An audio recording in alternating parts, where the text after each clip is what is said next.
What a match we have in store. Aston Villa against Manchester United. Kickoff is at 2, and to look ahead to what a match it should be, I'm joined by our very own Jamie Carragher. Jamie, lovely to see you. We've just seen the team news. I think we were both a bit surprised that United team, that Martinez dropped. Well, he brought both of them off in midweek at Porto, and I don't think I've ever seen that before, where two centre-backs get brought off at the same time. I thought Harry Maguire might play. I'm very surprised Johnny Evans is playing. And so that was a little bit of a shock. Ten Hag has spoken a lot, especially in the last week or so, that United are in a process, and not to judge them too harshly just yet. But are you seeing any signs of improvement this season compared to the last? No, we're not. And it's always a process for most teams at the start of the season, because most teams have normally, lost a few players, brought a few players in. You want to have that good pre-season, and you want to sort of get to that October, November international break with sort of feeling that you're on a journey somewhere, and new players have bedded in. I mean, I'm surprised again with Ugarte being on the bench. I mean, you bring him in for a specific role to play because Manchester United struggle in that position, and he didn't play midweek. He's not playing today. Obviously, found it tough against Tottenham, but you've got to get him in. You've got to get him playing. I understand what Erik said in terms of new players coming into this Manchester United team this season, but he's not bedding in the team. He's in his third season, so for him, he needs results right now, and he desperately needs a result today. So in terms of what he's talking about for the players, yes, but certainly not for him. In terms of one player in particular, Bruno Fernandes, of course the club captain, been a bit of an eventful week for him. Sent off against Tottenham, it's been overturned, but sent off again midweek against Porto. He's also only had one assist this season as well in the league, no goals just yet. So what have you made of his performances as a player, but also as the captain of Manchester United?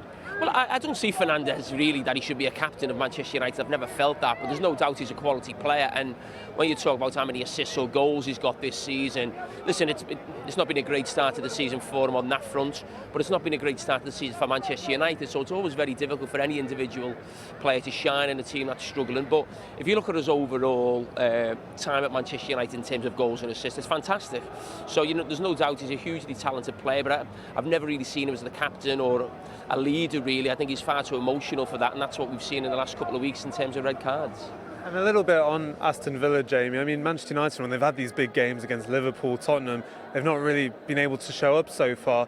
What can they do against an Aston Villa side that just beat Bayern Munich midweek? It's tough for them, but it's tough for any team coming to Villa Park. I think there was a stage at last season where the run at home was absolutely, fantastic. I think you go back to sort of last season, I think they beat Arsenal and Manchester City here. They should have beat Arsenal here a few weeks ago. So it's a really tough game, not just for Manchester United and the situation they find themselves in right now. I think, but for any team coming to Villa Park at any time this season, it just shows what a great job Unai Emery's done. And we don't want to speculate too much, but if United can't get a result this afternoon, and of course it depends on how and some of the performance as well, I mean, where does that leave Erik ten Hag, Manchester United, going into the international break, do you think?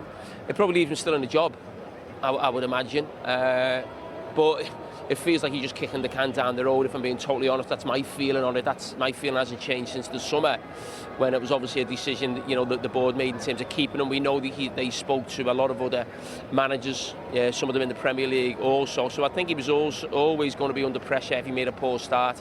It has been a poor start, but if they get a result today, as they did, we shouldn't forget in midweek, that I think he'll still be the manager maybe to the next international break, but as I said, it just feels only a matter of time if Manchester United continue to get a really bad result today or a few bad results in the next sort of few weeks at some stage, where Manchester United will pull the trigger. And just finally, Jamie, we do have to talk about Aston Villa because they've been so impressive this season. I mean, are you surprised at all the way they've been able to continue to build on what they did last season under Unai Emery?